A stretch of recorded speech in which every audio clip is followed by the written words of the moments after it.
আসসালামু আলাইকুম ওয়া রাহমাতুল্লাহ। ওয়া আলাইকুম আসসালাম ওয়া রাহমাতুল্লাহ। ইন্নাল হামদুলিল্লাহ ওয়াসসালাতু ওয়াসসালামু আলা রাসূলিল্লাহ আম্মা বা'দ। সুপ্রিয় শিক্ষার্থীবৃন্দ, আমরা ধারাবাহিকভাবে জুমলা সরফের গুরুত্বপূর্ণ কিতাবসমূহ মিজানুস সরফ, মুনশাই, পানগাস, সাথে উর্দু ফার্সি ব্যাকরণ এবং আরও কিছু সরফি বেসিকের কিতাব পড়ে আমরা আজকে ইলমুস সরফের গুরুত্বপূর্ণ এবং প্রসিদ্ধ একটি কিতাব, যে কিতাবের নাম কি? ইলমুস সিগা। এই ইলমুস সিগা কিতাবটি শুরু করার নিয়তে আমরা আজকে উপস্থিত হয়েছি। ইনশাআল্লাহ তাআলা আমরা, যদি আল্লাহ তাআলা চান, এই কিতাবটি একেবারে পরিপূর্ণ ব্যাখ্যা সহকারে, তাহকিক সহকারে একদম শুরু থেকে শেষ পর্যন্ত শেষ করব। মহান রব্বুল আলামিন সে পর্যন্ত আমাদেরকে ধৈর্য দান করার তৌফিক দান করুক, সকল বলে আমিন। আমরা প্রথমে আসো এই ইলমুস সিগা কিতাবটি সম্পর্কে একটু যদি বলি। দেখো, সরফের মধ্যে অনেক কিতাব রয়েছে যেগুলো তোমরা অনেক পড়ে আসছো, মিজান পড়ে আসছো, মুনশাই পড়ে আসছো। তো ওই সরফের কিতাবগুলোর মধ্যে সরফের সব বিষয় একসাথে নিয়ে আসেন নাই। মিজানুস সরফের মধ্যে আমরা শুধু পেয়েছি কি? সিগা, বহস, অর্থাৎ কিভাবে মাঝি থেকে মোজারে গঠন করব, মোজারে থেকে আমর কেমনে, নেহি কেমনে, এগুলো আলোচনা করছে। আবার মুনশাইব পড়তে গিয়ে মুনশাইবে আমরা সব পাই নাই, শুধু পেয়েছি বাব আর মাজদার। পাঁচগাছ পরে আমরা পেয়েছি তালিল আর বাবের খাসিয়ত। তো এই ইলমুস সিগা এটি এমন একটা কিতাব, যে কিতাবটি যদি আমরা পরিপূর্ণ শেষ করতে পারি, খুতবার মধ্যে বলবে যে এই কিতাবটি যে ভালো করে শেষ করবে তার 5টা কিতাব আয়ত্ত হয়ে যাবে। কয়টা কিতাব? 5টা কিতাব। 1 নম্বরে মিজানুস সরফ, 2 নম্বরে মুনশাইব, 3 নম্বরে পাঁচগাছ, 4 নম্বরে জুবদাও সরফের কিতাব তালিল সম্পর্কে, 5 নম্বরে সরফে মির, ওটাও সরফ সম্পর্কে আলোচনা করেছেন। যে সরফে মির, ও মির কে? মির সৈয়দ শরীফ, নাহাবি মিরের লেখক। উনি নাহাবি মিরে লিখেছেন, আবার সরফ মিরে লিখেছেন। যাই হোক, তাহলে 5টা কিতাব, মিজানুস সরফ, মুনশাইব, পাঁচগাছ, জুবদা, সরফে মির, এই 5টা কিতাব আমাদের হল হয়ে যাবে। এমনকি এটা বললে আরেকটা কিতাব আছে নেসাবুস সরফ, ওটাও কিন্তু আমাদের মোটামুটি ওখান থেকে অনেক তথ্য এখানে মিলে যায়। তাহলে দেখো, একটা কিতাব পড়লে যদি তুমি এতগুলো কিতাব সম্পর্কে ধারণা পেয়ে যাও, এই কথার দ্বারা তোমরা বুঝতে পারতেছো এই কিতাবের গুরুত্ব কতটুকু। তো যেহেতু এটা সরফের কিতাব, তোমরা ছোটকাল থেকে পড়ে আসতেছো, তোমাদের মিজান থেকে আমি বলে আসতেছি সরফ কাকে বলে, ইলমুস সরফের পরিচয়, শাব্দিক, পারিভাষিক, উদ্দেশ্য, আলোচ্য বিষয় সব বলা হয়েছে, এখানে আর বলতেছি না। আমরা জানি সরফটা হচ্ছে আসরফ উম্মুল উলুম, জ্ঞানের মা বলা হয় কাকে? সরফকে। কেন এটা আমি বারবার বলেছি? কারণ দেখো, তুমি যখন আলেম হওয়ার উদ্দেশ্যে কিতাবের মধ্যে প্রবেশ করবা, হ্যাঁ, তখন তোমাকে কিতাবের মধ্যে প্রথমে যিনি লালন পালন করে বড় করবেন, পথ দেখিয়ে দিবেন, ওটা হচ্ছে কোন ইলম? ইলমুস সরফ। তুমি কি ঠাস করে ধাম করে ইলমুন নাহব ধরলে বুঝবা না? প্রথমে সরফ দিয়ে শুরু করো, তারপর নাহু। একইভাবে আমাদেরকে ছোটকালে আমাদেরকে প্রথমে বড় করে দেন, লালন পালন করে বড় করে কে? মা।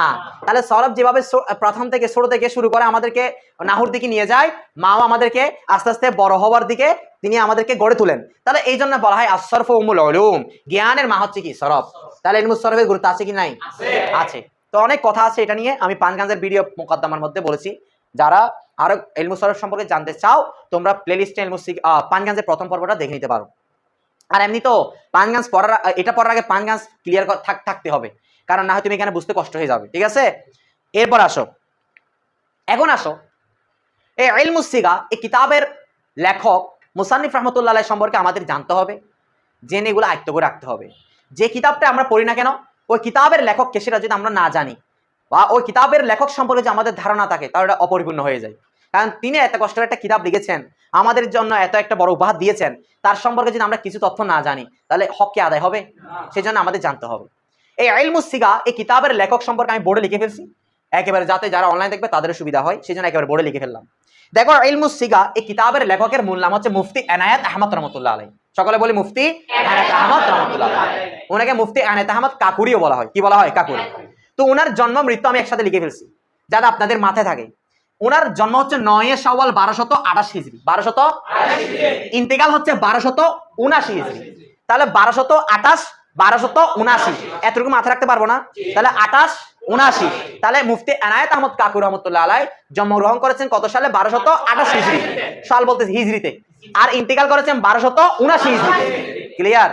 এটা হচ্ছে মূল কথা। তো ইন্তেকাল কিভাবে করেছে, এটা একটা ঘটনা আছে, এটা একটা তথ্য আছে, এটা আমি লাস্টে দিচ্ছি। এবার আসো ওনার বাবাকে। ওনার বাবার নাম হচ্ছে মুন্সি মোহাম্মদ বখশ বিন গোলাম মোহাম্মদ। এটা হচ্ছে ওনার বাবার নাম, মাথায় থাকবে তো ইনশাআল্লাহ। এরপরে আসেন উনি কোথায় জন্মগ্রহণ করেছেন, ওনার জন্মস্থান কোথায়? উনি ভারতবর্ষের বারাবাঙ্কি জেলার দিওয়া অঞ্চলে ইনি কি করেছেন? জন্মগ্রহণ করেছেন। তাহলে বারাবাঙ্কি জেলার কোন নামক স্থানে? দিওয়া। কথা বুঝতে পারছি? এরপর আসো, এবার আসো আমরা একটা আলাদা পয়েন্ট দেখবো, জ্ঞান চর্চা। জন্মের পরে উনি কিভাবে জ্ঞান চর্চা শুরু করেছেন? আমরা জানি আমরা প্রত্যেকেরই প্রথমে পৃথিবীতে আসার পরে প্রাথমিক কিছু শিক্ষা আমাদের মা বাবা থেকে গ্রহণ করি, এরপরে আমাদের জ্ঞান চর্চার ধাপগুলো শুরু হয়ে যায়। তো ওনার একইভাবে উনি যেহেতু বড় আলেম, অভিজ্ঞ আলেম, প্রসিদ্ধ আলেম, ওনারও জ্ঞানের একটা ধারাবাহিকতা আছে কিনা? উনি কি না পড়ে আলেম হয়ে গেছেন? না। তাহলে ওনার জ্ঞান চর্চার যে একটা সিরিয়াল আছে, আমি আপনাদের বুঝার সহজার্থে এখানে লিখেছি, দেখেন খুব খেয়াল করবেন। উনি পিতৃভূমি কোথায় বলছিলাম, কোথায় জন্মগ্রহণ করছে? দিওয়া। কোথায়? দিওয়া। ওই পিতৃভূমি দিওয়াতেই প্রাথমিক শিক্ষা কি করেন? অর্জন।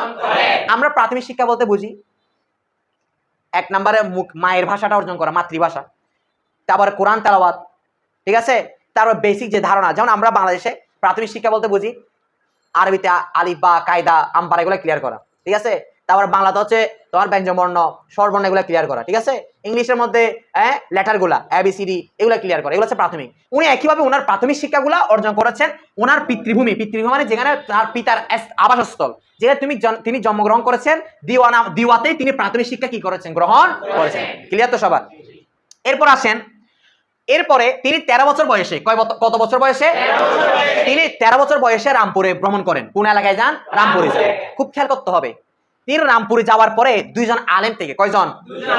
একজন হচ্ছে মাওলানা হায়দার আলী টুঙ্কি রহমতুল্লাহ আলাই, আরেকটা হচ্ছে মাওলানা নুরুল ইসলাম দেহলভী রহমতুল্লাহ আলাই। দুইজন নাম থাকবে, একটা মাওলানা হায়দার আলী, একটা মাওলানা নুরুল ইসলাম দেহলভী। এই দুইজন থেকে তিনি বিভিন্ন বিষয়ে জ্ঞান অর্জন করেন। বিভিন্ন বিষয় মানে বুঝছেন তো? যেমন আপনার এখানে জামিয়াতে আসার পরে, প্রাথমিক শিক্ষার পরে জামিয়ার দিকে আসছেন অনেকে, 6, 7, 8 আসার পরে বিভিন্ন এলম অর্জন করেন না? বিভিন্ন বিষয়ে জ্ঞান অর্জন উনি এই দুজন থেকে করেছেন। করার পরে তিনি দিল্লিতে চলে যান। কোথায় চলে যান? দিল্লিতে গিয়ে শাহ মোহাম্মদ ইসহাক রহমতুল্লাহ আলাই থেকে, ওনার থেকে তিনি এলমে হাদিস অধ্যয়ন করেন। তাহলে এলমে হাদিস অর্জন করেন তিনি কার থেকে? শাহ মোহাম্মদ ইসহাক থেকে। শাহ মোহাম্মদ ইসহাক থেকে, শাহ মোহাম্মদ ইসহাক থেকে তিনি এলমে হাদিস সম্পর্কে জ্ঞান অর্জন করার পরে তিনি আলিগড়ে চলে যান। কোথায় চলে যান? আলিগড়ে গিয়ে শেখ বুজুর্গ আলী সাহেব, ওনার কথা কিতাবে আসবে, ওনার উস্তাদের কথা কোথায় আসবে? হ্যাঁ, ওই শেখ বুজুর্গ আলী সাহেব রহমতুল্লাহ আলাইহি থেকে তিনি যুক্তিবিদ্যা অর্জন করেন। যুক্তিবিদ্যা মানে ইলমুল কি বলো? ইলমুল বালাগাত না মান্তিক? হ্যাঁ, এটা অর্জন করে তিনি তার শিক্ষা ও জ্ঞান চর্চা ওখানে সমাপন করেন, সমাপ্তি করেন। পরবর্তী উনি শিক্ষকতার জীবন শুরু করেন। তাহলে আমাদের এখন এই প্রাথমিক ধারণাগুলো কি ক্লিয়ার? কে পারবেন হাত তুলেন তো? এরপর আমরা যেটা জানবো সেটা হচ্ছে ওনার শিক্ষকতা জীবন, তিনি শিক্ষকতা কোথায় কোথায় করেছেন, ঠিক আছে? আচ্ছা, তাহলে আমাদের এরপর আসো তোমার মুফতি এনায়েত আহমদ কাকুর রহমতুল্লাহ আলাইহির শিক্ষকতার জীবন। তিনি আলিগড়ে শেখ বুজুর্গ সাহেব আলী রহমতুল্লাহ আলাইহি থেকে পড়া শিখেছেন কিনা? যুক্তিবিদ্যা অর্জন করেছেন কিনা? করার পরে ওই আলিগড়েতেই তিনি তার শিক্ষকতা কি করেন? শুরু করেন। তাহলে মুফতি এনায়েত আহমদ রহমতুল্লাহ আলাইহির শিক্ষকতার জীবন শুরু হয় কোথায়? আলিগড়ে। এরপরে ওনার উস্তাদ আলী সাহেব রহমতুল্লাহ আলাইহি ইন্তেকাল করার পরে ওনার স্থানে তিনি কি হন? স্থলাভিষিক্ত হন। তারপর 1 বছর পর তিনি কোন পদে আসীন হন? মুফতি পদে। 1 বছর পর মুফতি পদে আসীন হন। তারপর এরপর আবার কিছুদিন কাজী পদে কাজ করেন। কোন পদে? কাজী পদ মানে আপনার যেই তখন একটা রাষ্ট্রের মধ্যে বা একটা আপনার অঞ্চলের মধ্যে একজন কাজী থাকতো, ইসলামী শাসন ব্যবস্থা পরিচালনা করতেন, অর্থাৎ বিচার কার্য পরিচালনা করতেন, ঠিক আছে? উনি কাজী ছিলেন কিছুদিন। আবার কাজী বলতে বিবাহের উনি ওটা না, এটা হচ্ছে কি অর্থাৎ শাসন, অর্থাৎ কি বলে হাকিম ছিলেন আর কি, হ্যাঁ, বিচারক ছিলেন, কাজী ছিলেন। এরপরে তিনি পরবর্তীতে বেরেলি গমন করেন। কোথায় গমন করেন? গমন করার পরে ওখানে তিনি আসদরুল আমিন পদে অধিষ্ঠিত হন। কোন পদে অধিষ্ঠিত হন? আসদরুল আমিন। তারপরে 4 বছর পর বেরেলি যাওয়ার 4 বছর পর তাকে সদরুল সুদুর পদে কি করেন? অধিষ্ঠিত করেন, বা তাকে সদরুল সুদুর পদটা দেওয়া হয়। কথা বলতে পারছি? তাহলে তখন বিভিন্ন পদ ছিল, কাজী পদ, এগুলো তো এখন কমে গেছে। তো সদরুল আমিনের চেয়েও উচ্চ বড় পদ হচ্ছে কোনটা? সদরুল সুদুর। এরপরে তিনি যখন 1857 সালে সিপাহী বিদ্রোহ শুরু হয়, ঠিক আছে, সিপাহী বিদ্রোহ অর্থাৎ ব্রিটিশদের বিরুদ্ধে যে আন্দোলন শুরু হয়, সে আন্দোলনে তিনি ব্রিটিশদের বিরুদ্ধেই ছিলেন, ঠিক আছে? উনি তার জানমাল দিয়ে বা তার নিঃসামর্থ্য অনুসারে ব্রিটিশদের বিরুদ্ধে কি করেছে? আন্দোলন করেছিলেন। এমনকি মুসলিম মুজাহিদ যারা যুদ্ধ করতেছেন, যারা মুসলিম মুজাহিদ যুদ্ধ করতেছিলেন তাদেরকেও ফতোয়া দিয়েছেন যে তাদেরকে সাহায্য করার ব্যাপারে কি দিয়েছেন? উনি ফতোয়া দিয়েছেন। এক কথায় ব্রিটিশদের বিরুদ্ধে থাকার কারণে ওই সিপাহী বিদ্রোহী চলাকালীন তাকে বন্দী করা হয়। ঠিক আছে, বন্দী করা বলতে কখন বন্দী করা হয়? যখন সিপাহী বিদ্রোহের সময় ব্রিটিশদেরকে হারানো যায় নাই, ব্রিটিশরা কি গেছিল? জিতে গিয়েছিল। তখন জিতার পরে পরবর্তী সময়ে এই মুফতি আনায়েত আহমদ রহমতুল্লাহ আলাইহিকে কি করেন? বন্দী করেন। তো কোথায় বন্দী করেন? আন্ডামান দ্বীপে। একটা দ্বীপের মধ্যে, যে দ্বীপের নাম কি? আন্ডামান। কিতাবের মধ্যে এটাকে আন্ডিমান বলেছে, আবার অনেক কিতাব আন্ডামান আছে। ঠিক আছে, তো ওই দ্বীপের মধ্যে বন্দী করেন। ওখানে অনেক বছর বন্দী ছিলেন। কথা বুঝতে পারছি? বন্দী থাকার পরে ওই জেলখানায় ওনার একজন বন্ধুর অনুরোধে ওনার ওই বন্ধুর নাম হচ্ছে উজির আলী সাহেব, উজির আলী সাহেব বা উজির আলী সাহেব এখানে আসবে। ওনার অনুরোধে উনি সরফের উপর গুরুত্বপূর্ণ একটি কিতাব লেখেন, যে কিতাবের নাম হচ্ছে কি? ইলমুস সিগা। আমি কথা বুঝতে পারছি? তাহলে দেখেন, ওই জেলখানার মধ্যে ওখানে ওনাকে যাবজ্জীবন দেওয়া হয়, যাবজ্জীবন কারাদণ্ড দেওয়া হয়। ওখানে ওনার বন্ধুর অনুরোধে তিনি এমন একটা গুরুত্বপূর্ণ কিতাব লিখে ফেলেছেন। তাহলে চিন্তা করেন, উনি ওখানে কোনো কিতাব নিয়ে গেছে জেলখানায়? কোনো কিতাব ছাড়া এটা একটা গুরুত্বপূর্ণ এবং কঠিন কিতাব উনি লিখে ফেলেছেন। কত বড় আলেম! তো এরপরে ওই জেলখানায় ইংরেজদের একজন গভর্নরের অনুরোধে একটা কিতাব তাকভিমুল বুলদান, ওই কিতাবটা ওনাকে অনুবাদ করতে বলে আরবি থেকে উর্দুতে।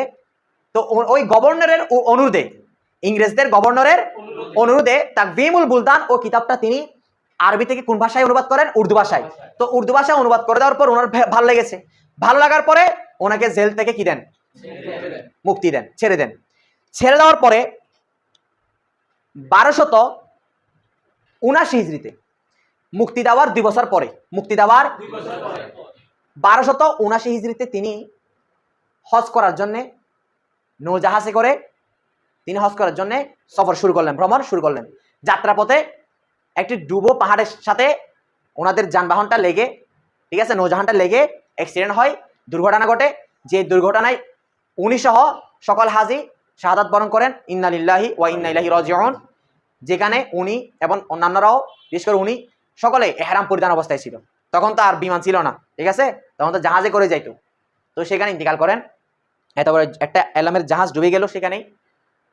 তো কথা হচ্ছে কি, তিনি আরেকটা কাজ করেন অন্যতম একটা, সেটা হচ্ছে কি, কানপুরে তিনি একটা মাদ্রাসা প্রতিষ্ঠা করেন, যে মাদ্রাসার নাম হচ্ছে ফয়েজে আম নামে একটি তিনি মাদ্রাসা কি করেন? প্রতিষ্ঠা করেন, ফয়েজে আম। এই মাদ্রাসা তিনি কানপুরে কি করেন? প্রতিষ্ঠা করেন। কথা বুঝতে পারছি? এ হচ্ছে ওনার ব্যাপারে এতটুকু। তারপর ওনার অনেক কিতাব রয়েছে, তার মধ্যে একটা প্রসিদ্ধ হচ্ছে ইলমুস সিগা, আর একটা উনি ইলমুল ফারায়েজ সম্পর্কে একটা কিতাব লিখেছেন। ঠিক আছে, এ হচ্ছে ইলমুস সিগার লেখক মুসান্নিফ রাহমাতুল্লাহ সম্পর্কে এতটুকুই তথ্য মাথা রাখলে হবে। ইনশাআল্লাহ তাআলা আমরা পরবর্তীতে অন্যান্য তথ্য যদি জানতে চাই, এই কিতাব ইরশাদুস সিগা, এই কিতাবের সরাস শুরুতে আপনার অনেক তথ্য দিয়েছে, আপনারা নিজে দায়িত্বে পড়ে নেবেন। ঠিক আছে, এবার আসেন আমরা ইবারতে চলে যাব। প্রত্যেকে ইবারত ধরেন, বলেন বিসমিল্লাহির রহমানির রহিম। দর্শন সবাই বড় করে পড়েন, বিসমিল্লাহির রহমানির রহিম। আলহামদুলিল্লাহিল্লাযী বিয়াদিহি তাসরিফুল আহওয়াল ওয়া তাখফিফুল আফআল ওয়াস সালাতু ওয়াস সালামু আলা সাইয়্যিদিল হাদিনা ইলা মাহাসিনিল আফআল ওয়া আলা আলিহি ওয়া সাহবিহি আল মুদারিঈনা লাহু ফিস সিফাত ওয়াল আমাল মিগুয়াত বান্দেয়ে নায়সমান বরগহে রব্বে সামাদ। আচ্ছা দেখো, আমি অর্থটা করি, আগে খুতবার অর্থটা করি। দেখো, বিসমিল্লাহির রহমানির রহিমের অর্থ আমরা মিজান থেকে শুনে আসতেছি। অর্থ কি? এক কথায় আল্লাহর নামে শুরু করছি, যিনি পরম করুণাময় অসীম দয়ালু। ঠিক আছে, এরপর আসেন, তাহলে শুরু করছি কার নামে? আল্লাহর নামে। এরকম বলা যাবে না আমি শুরু করছি আল্লাহর নামে, তাহলে শুরু হয়ে যাবে আমি দিয়ে। তাহলে কি বলবো? আল্লাহর নামে শুরু করছি, যিনি পরম করুণাময় অসীম দয়ালু। এটা তো সবার ক্লিয়ার, আমি সব জায়গায় এটা বলছি। এরপর দেখেন, আলহামদুলিল্লাহিল্লাযী, খুব খেয়াল করবেন, আলহামদু সমস্ত প্রশংসা, লিল্লাহি কার জন্য? এখানে লিল্লাহর আগে আমরা একটা শব্দ উজ্জ্বল দিই, সেটা কি? মুখতাসুন। মনে আছে? আলহামদু মুখতাসুন লিল্লাহ, যে আলহামদু সমস্ত প্রশংসা, মুখতাসুন খাস করা হয়েছে, নির্দিষ্ট করা হয়েছে, লিল্লাহি কার জন্য? আল্লাহ তাআলার জন্য। আল্লাহর গুণ বলতেছে, কোন আল্লাহ? আল্লাযী বিয়াদিহি। আমরা জানি আল্লাযী এটা হচ্ছে আরবিতে কি? ইসমে মৌসুল। আল্লাযী, আল্লাহ জানে, আল্লাযীনে, আপনারা নামিরা পড়ছেন বা পড়বেন। সমস্ত প্রশংসা আল্লাহর জন্য খাস। কোন আল্লাহ? আল্লাযী বিয়াদিহি, যে আল্লাহর হাতে, যে আল্লাহর কুদরতি হাতে রয়েছে, যে আল্লাহর কুদরতি হাতে রয়েছে। ইয়াদুন মানে কি? হাত। যে আল্লাহর কুদরতি হাতে রয়েছে। তাসরিফুল আহওয়াল, তাসরিফ মানে কি জানো নি? ফিরানো, হ্যাঁ, রূপ পাল্টিয়ে দেওয়া, পরিবর্তন করে ফেলা। হালের জমা কি? আহওয়াল, অবস্থা সমূহ। পৃথিবীর বিভিন্ন অবস্থা সমূহ পরিবর্তন করার বিষয়টি কার হাতে রয়েছে? কার কুদরতি হাতে রয়েছে? ওই আল্লাহর জন্য সমস্ত কি? এবং তুমি কেন মজুগ আছে? ওয়া তাখফিফুল আথকাল, ওয়া মানে এবং, তাখফিফ মানে সহজ করা, বোঝা হালকা করা। আল আথকাল, সাকালের জমা কি? আথকাল। আথকাল মানে কি? ভারী বোঝা, কঠিন। কঠিন ভারী বোঝা সমূহ, কঠিন বিষয়কে তাখফিফ করা, সহজ করা যার কুদরতি হাতে রয়েছে, সে আল্লাহর জন্য সমস্ত প্রশংসা। কারা ক্লিয়ার? হাত তুলো। এতটুকু পারবা তো? তাহলে আলহামদুলিল্লাহ, সমস্ত প্রশংসা আল্লাহ তাআলার জন্য খাস। আল্লাযী বিয়াদিহি, যে আল্লাহর কুদরতি হাতে রয়েছে। তাসরিফুল আহওয়াল, অবস্থা সমূহের পরিবর্তন করা, এবং তাখফিফুল আসকাল, এবং কঠিন বিষয় কি করা? সহজ করা, অবস্থা সমূহ পরিবর্তন করা যার কুদরতি হাতে রয়েছে, ওই আল্লাহর জন্য সমস্ত প্রশংসা কি করা হয়েছে? খাস করা হয়েছে। কে পারবে কাল অর্থনীতি? হাত তুলো। এরপর দেখো, ওয়াসসালাতু ওয়াসসালামু, ওয়া মানে এবং। সালাতের অর্থ আমরা জানি চারটা আছে না? এখানে আমরা সালাত অর্থ নেবে কি? দরুদ। ওয়াসসালামু, সালাম, শান্তি। সালাতু, সালাম। আলা, আমরা এখানে কি ধরবো? আলার আগে না জিলানে। ওয়াসসালাতু ওয়াসসালামু নাজিলানে, অর্থাৎ দরুদ ও সালাম নাজিলানে অর্থ অবতীর্ণ হোক। কি হোক? অবতীর্ণ হোক, নাজিল হোক। তার উপরে আলা সাইয়্যিদিল হাদিন, আলা উপর, সাইয়্যিদ মানে আমরা জানি সরদার, ঠিক আছে? হাদিন, হাদিন এটা জমা, কিসের জমা? বলো। হাদি এটা জমা না? এটা কোন জমা? জামু মুযাক্কার সালেম। আমরা জানি জামু মুযাক্কার সালেমের আলামত কয়টা? দুইটা, ওয়ানুন, ইয়ানুন। আচ্ছা, এগুলো নাহবের সামনে পড়বা। তাহলে ওয়াসসালাতু ওয়াসসালামু নাজিলানে, দরুদ ও সালাম অবতীর্ণ হোক। আলা সাইয়্যিদিল হাদিনা, আলা অর্থ উপর, সাইয়্যিদ মানে কি? সরদার। হ্যাঁ, আবার সাইয়্যিদ অর্থ আমি পাঞ্জাবি দিয়েছিলাম কি? বন্ধু, ঠিক আছে? অর্থাৎ সাহায্যকারী নিতে পারো, সাহায্যকারী। আল্লাহ রাসূল আমাদেরকে সাহায্যকারী না? তাহলে সাইয়্যিদ অর্থ কি নিতে পারো? সাহায্যকারী। অনেক কিতাবের মধ্যে সাহায্যকারী নিয়েছেন। সাইয়্যিদ অর্থ নেতা নিলে আল্লাহ রাসূলের সাথে নেতাটা মানুষ হয় না, ঠিক আছে? কারণ যত্র সব জায়গায় নেতা আছে, ঠিক আছে? তাহলে আমরা বলতে পারি সাইয়্যিদ বলি আমরা যে সালাতু সালাম, দরুদ ও সালাম নাজিলানে অবতীর্ণ হোক। আলা সাইয়্যিদিল হাদিনা, আলা অর্থ উপর, সাইয়্যিদিল হাদিনা, হাদিনা মানে কি? গাড়ি, হেদায়েতকারী। হেদায়েতকারীগণ, হেদায়েতকারী যতজন আছে সকল হেদায়েতকারীগণের সরদার, সকল হেদায়েতকারীগণের সৈয়দ, তার উপরে সালাতু সালাম কি অবতীর্ণ হোক। আচ্ছা, হেদায়েত কোন দিকে করে? এই হাদিনের হেদায়েতকারী মানে কি? পথ প্রদর্শনকারী আর কি। কি গাড়ি? পথ দেখান। কোন দিকে পথ দেখান? ইলা মাহাসিনিল আফআল, ইলা মানে দিকে, মাহাসান মানে উত্তম, ভালো, সৎ। ফেলের জমা কি? আফআল, কাজ সমূহ। আফআল মানে কি সমূহ? এক কথায় মাহাসিনিল আফআল শব্দের অর্থ হচ্ছে সৎ কাজ। কি কাজ? অর্থাৎ যারা সৎ কাজের দিকে কি গাড়ি? পথ প্রদর্শনকারী। তাদের সরদার হচ্ছে, তাদের সাইয়্যিদ হচ্ছে কি? আমাদের নবী। কিনা? ওই আমাদের নবী হযরত মুহাম্মদ মুস্তাফা সাল্লাল্লাহু আলাইহি ওয়াসাল্লামের উপর সালাতু সালাম কি হোক? নাজিল হোক। কারা ক্লিয়ার? হাত তুলো। এরপর দেখো, ওয়া আলা আলিহি, ওয়া মানে এবং, আলা মানে উপর, আল মানে পরিবার, হি মানে তার মানে কার? আমার রাসূল করিম সাল্লাল্লাহু আলাইহি ওয়াসাল্লামের পরিবারের উপরও দরুদ সালাম কি অবতীর্ণ হোক। ওয়া সাহাবিহি, এবং তার সাহাবীদের উপর দরুদ সালাম কি অবতীর্ণ হোক। কোন সাহাবী? তার কোন সাহাবী? আল মুদারিঈনা লাহু, আল মুদারিঈনা অর্থাৎ মুদারিঈন শব্দের অর্থ হচ্ছে সাদৃশ্য গ্রহণ করে, সাদৃশ্য গ্রহণকারী বা সাদৃশ্য যারা রেখেছেন। যে সাহাবীরা আল্লাহ রাসূলের সাথে কি রেখেছেন? সাদৃশ্য। আবার দেখো, অর্থাৎ ওয়াসাহাবিহি, আল্লাহ রাসূলের সাহাবীর উপর দরুদ সালাম অবতীর্ণ হোক। কোন সাহাবী? আল মুদারিঈনা, যে সাহাবীরা সাদৃশ্য রাখে, লাহু আলাহু রাসূলিল্লাহ, কার সাথে? যে সাহাবীরা আল্লাহ রাসূলের সাথে সাদৃশ্য রাখে, কিসের ক্ষেত্রে? ফি সিফাত ওয়াল আমাল, ফি মানে ক্ষেত্রে, সিফাত মানে গুণ, হ্যাঁ, গুণবাচকের ক্ষেত্রে, ভালো কাজের ক্ষেত্রে, গুণের ক্ষেত্রে, ওয়াল আমাল এবং কাজের ক্ষেত্রে, সিফাত এবং আমাল, গুণ এবং কাজসমূহের ক্ষেত্রে যে সাহাবীরা আল্লাহ রাসূলের সাথে কি রাখেন? সাদৃশ্য। ওই সাহাবীদের উপর দরুদ ও সালাম কি অবতীর্ণ, এবং আল্লাহ রাসূলের পরিবারের উপর দরুদ ও সালাম কি অবতীর্ণ, এবং সৎ কাজের প্রতি যারা পথ প্রদর্শনকারী তাদের সাইয়্যিদ হযরত মুহাম্মদ মুস্তাফা সাল্লাল্লাহু আলাইহি ওয়াসাল্লামের উপর দরুদ ও সালাম কি অবতীর্ণ হোক। ক্লিয়ার তো? এরপর দেখো, আম্মা বাদ, আম্মা অতঃপর, বাদ, আম্মা বাদ মানে আম্মা বাদ আল হামদি ওয়াস সালাত, অতঃপর দরুদ ও সালাম দেওয়ার পরে, আল্লাহর প্রশংসা এবং রাসূলের উপর দরুদ ও সালাম নাজিল করার পরে, আল্লাহ রাসূলের উপর দরুদ ও সালাম পাঠ করার পরে, মি গুয়াত এটা কোন সিগা জানো নি? আমরা জানি মুজারার আগে মি আসলে হালে মারুফ, গুফতান কেহনা গুয়াত বলা, ও গুয়াত আমরা জানি মুজার আগে মি লাগাইছি, মি গুয়াত তাহলে কে হালে মারুফ। মি গুয়াত বলে, বলেন, কে বলেন? বান্দে এ নায়জমান, বান্দে মানে বান্দা, নায়জমান নায়জমান মানে কি জানো নি? মুকাফিক কি? কি মুকাফিক কি? মুহতাজ, মুকাফিক কি? অভাবী। নায়জমানের অর্থ কি? অভাবী। অভাবী বান্দা বলেন কার নিকট? বলেন বরগাহে রব্বে সামাদ। বরগা মানে কি? বরগা দরবার, রব মানে প্রতিপালক, প্রভু, সামাদ মানে কি? অমুকাফিক কি?